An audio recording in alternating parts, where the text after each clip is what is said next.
So I'm excited. I got my first client today, so. That's awesome, man. Nobel Peace Prize, here I come.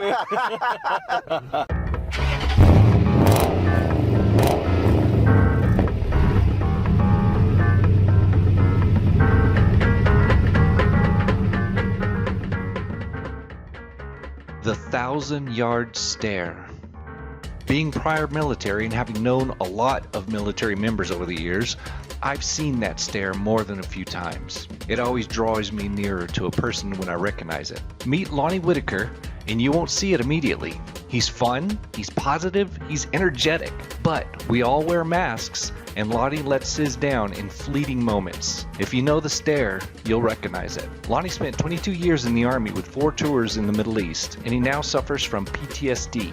He's gone through depression, mental institutions, therapy, and medications. He survived, but not because of the mental health care he received. So he's developing a better way. Lonnie has a master's degree in psychology with an emphasis in health psychology, and he's working on his doctorate in general psychology with an emphasis in performance psychology. He's combining psychology, fitness, and nutrition for a whole body approach to mental wellness, and it's working.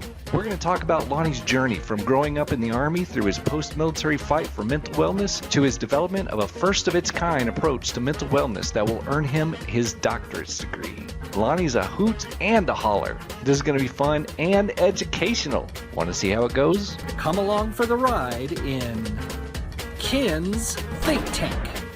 Ken's Think Tank is made possible by the following sponsors. Do you need HVAC services or a tankless water heater? Four States Equipment. Whether it's residential or commercial, Four States Equipment has it all. Parts and equipment, sales and service, from restaurant equipment to heating and air conditioning. Visit fourstatesequipment.com. Ken Collins Marketing. It's simple. We help small business owners get more customers.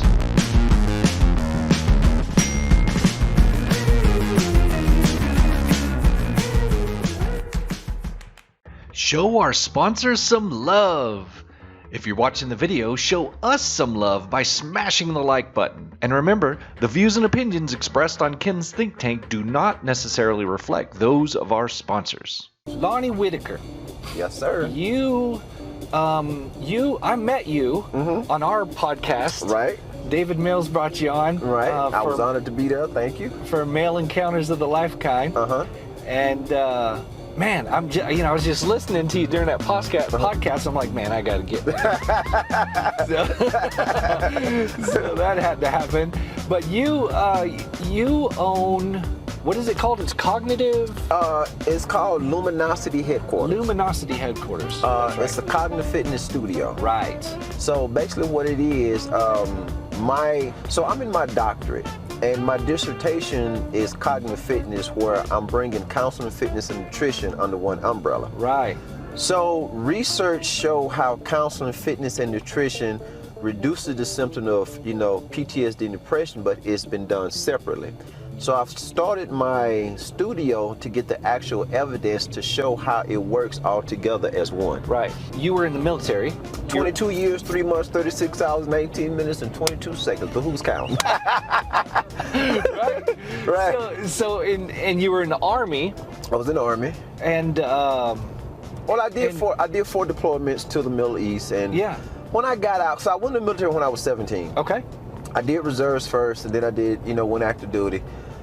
So the transition was hard for me, because I've been in the military. I think because I went in at such a young age. Yeah. And then, you're dealing with, issues from combat. It was just hard for me to find my purpose. Because being in the Army for 22 years, like you knew what you was gonna do, you knew what was expected, and I just felt like I was part of a bigger purpose than myself. So civilian lifestyle, because we're regimented. When you in the service, you regimented. you have the hard times. You know what time formation. You know what time work call. You know a year out when you deploying. So I had 3 jobs that didn't last long when I got out, because civilians and military is totally different. Night and day. Exactly, man. Exactly. Then when I was diagnosed, the VA had me on pills. They put me on 7. I was actually hospitalized here, 2016. Yeah. I was in the behavior health. The VA had me on 7 different types of pills. I've been in like 7 different mental institutions. So what got me started was when I got out of the institution here, the doctor like travel to South America. He's like, go to Costa Rica, get you a villa, you know, and relax. He said, you single, you ain't got no kids. Right. I put everything in a duffel bag. Yeah. I sold my car, I get rid of my apartment, my clothes and everything. I put everything in a duffel bag and I hit the ground running. I was in Belize and I did my first bodybuilding competition in Belize, Corozal, Belize, where I won first place. So you just decided to start doing bodybuilding, or was that something that you were doing before? Well, I wanted to see if I could do it. Yeah. You know, because when I got into fitness, it was more so of a challenge. Sure. So when I started to live that lifestyle, it's real regimented. Okay. You know what I mean? So bodybuilding is a real regimented, and it was helping me, you know, for as my mental condition and all that. So I think that was the start that got me to where I am now. Right. See what I'm saying? Right. So I've competed in Belize, I've competed in Australia, Albuquerque. So now I'm actually pro qualified. I'll be going to Miami this June to do my pro bodybuilding show. Okay. Yep. And now I'm a fitness instructor with San Juan. I teach fitness classes to seniors. I also do the special needs kids. And another department in the Encore program is looking to for me to start like classes, talk about cognitive functioning, because a lot of healthcare workers are kind of dealing with, the hospice people Right. and, nursing homes and all that. So Right. it could be another class that I could be teaching here soon. So Okay. a lot of people have internal dialogue with themselves, Yeah. but it's not always positive. Right. Yeah. Yeah. And I can imagine, especially dealing with the elderly people, and they finna die soon. Like, how do you, like, you're in the environment every day, how do you handle that? How do you process that? Right. You know what I mean? Right. You did, especially, folks in the nursing home. So I'm sure that there's a lot of emotional stress that's tied, with that too. Most definitely. So yeah. the idea is to kind of help them to develop coping skills and just to create that environment for them to see, I'm a talker. Yeah. I want you to get it out. Get it out. Tell me how you feel. Yeah. Yeah. So Okay. So where are you working on your master's? Where's that? I got my master's at Grand Canyon University. Okay. So I'm actually in my doctorate right now. Yeah, that's what I meant. I'm working in my doctorate with Grand Canyon as well. Okay. Grand Canyon, it's in general psychology with an emphasis in performance psychology. So my master's is it's psychology with an emphasis in health psychology. Okay. And my doctorate is general psychology with an emphasis in performance psychology. My goal is to bring the mind and the body and the emotions to operate as one. Yeah. Because your mind is over here, your fitness level is over here, your emotions way down here. It's all over the place. So Now, is anyone doing this kind of thing? so far, what I've found out that I've researched and I've talked to, some professionals who's been in this in the health, because I've been retired since 2014. Okay. So I've been out for what, eight years now? Yeah. So I've talked to a couple of people who've been in the health and wellness industry, and the feedback that I've gotten is they have not seen anybody do it this way. So I'm the first Right. person. So I'm the first. So once, and again, I've talked to a couple of universities and doctors, and so once I publish my work, I would be the only psychologist in the country to have bridged counseling, fitness, and nutrition all as one.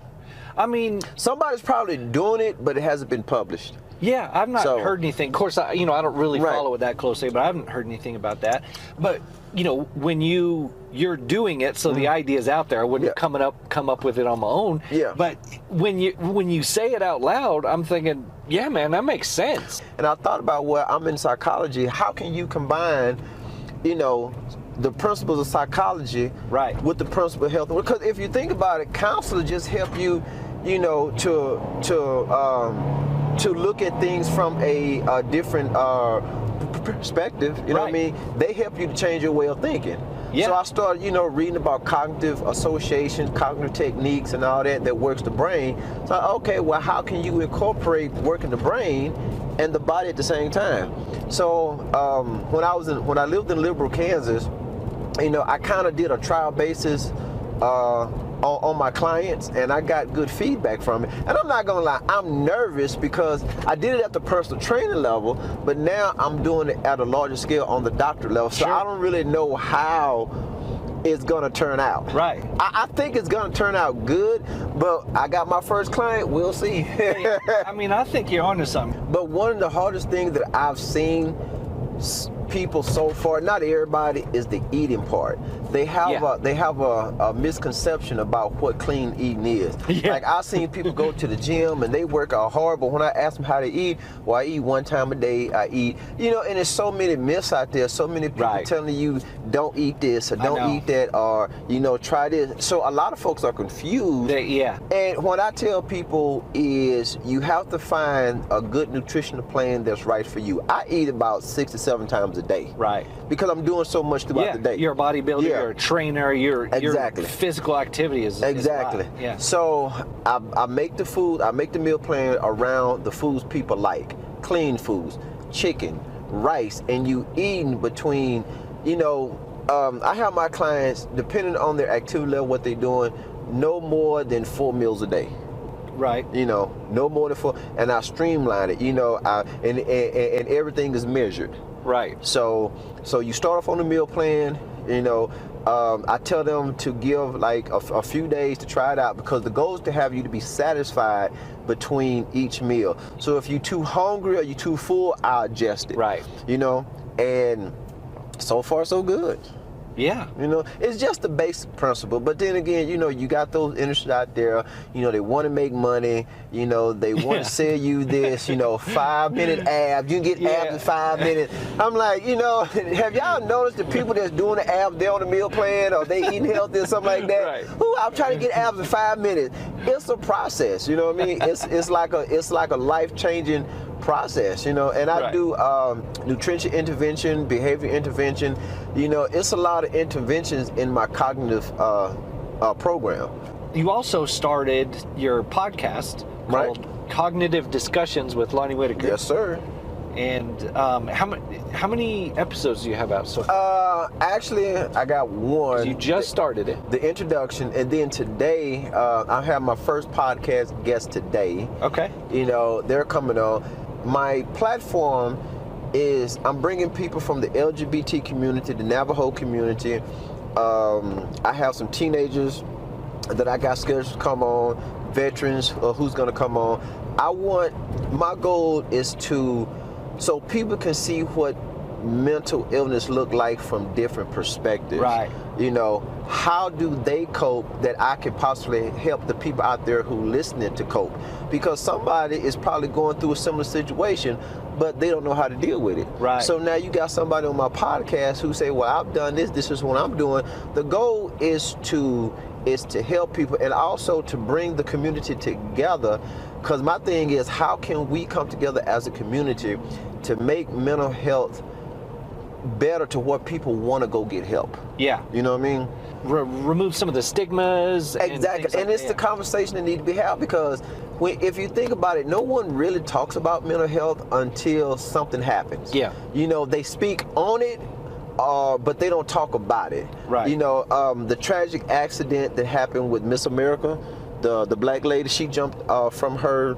Did she? Yeah. Oh man, I'm so out of touch with the news. And I was kind of following the video, kind of like the story of she kind of mentioned mental health and all that. So it's always briefly touched on, but it's not talked about. Right. And it's time to start having these hard conversations. You know what I mean? I think a lot more people than people know go to people like counselors and things like that. But it's always on hush hush. You don't want everybody to know when you go into a counselor. Exactly. Kind of a thing. But it's all about self-image, because we have created a self-image you know, we don't want to be seen as weak. We don't want to be seen as like, oh, because, you know, it's a stigma, like you said earlier, it's a stigma that comes with it. You know, because I remember when I first was telling people I got PTSD, they was like on edge a little bit. I kind of noticed the distance. Now I don't care. Like, look, leave me alone. I got PTSD. I don't want to be bothered. Hey, it is what it is. That's right. You know? Yeah. Where it should be one of those things like in general everyday conversation, like, oh, who's your counselor? Exactly. You know, kind of like you would do, who's your dentist? Who's your doctor? Because mental health is not a one and done thing. I think the biggest demons we ever face come from within ourselves. Exactly, and no one wants to be classified. But I'm at that point now. I'm 48. You know, I don't have nothing to prove to nobody, so I'm crazy. I got mental illness. I suffer from PTSD. There are nights that I cry. You know, it's so many nights I just want to give up. But see, when people see me, they're like, oh my God, you know, you got so much going for yourself. You know, you single, you travel the world, you this. But I still deal with an illness, though. I still deal with depression. It's hard sometimes, you know what I mean? And then when you don't have that person to talk to, who do you talk to? And it's not the fact that, you know, I try to talk to my family, and people who don't have it don't get it. And what I had to learn was, it's not that my family was not trying to be there for me. They just didn't know how to handle what I was going through. Right. Yeah, they're not qualified to figure that out. Exactly. So, yeah. And to be honest, my experiences with and I'm not. Let me say this. I'm not saying all counselors are bad. I'm challenging in the mirror.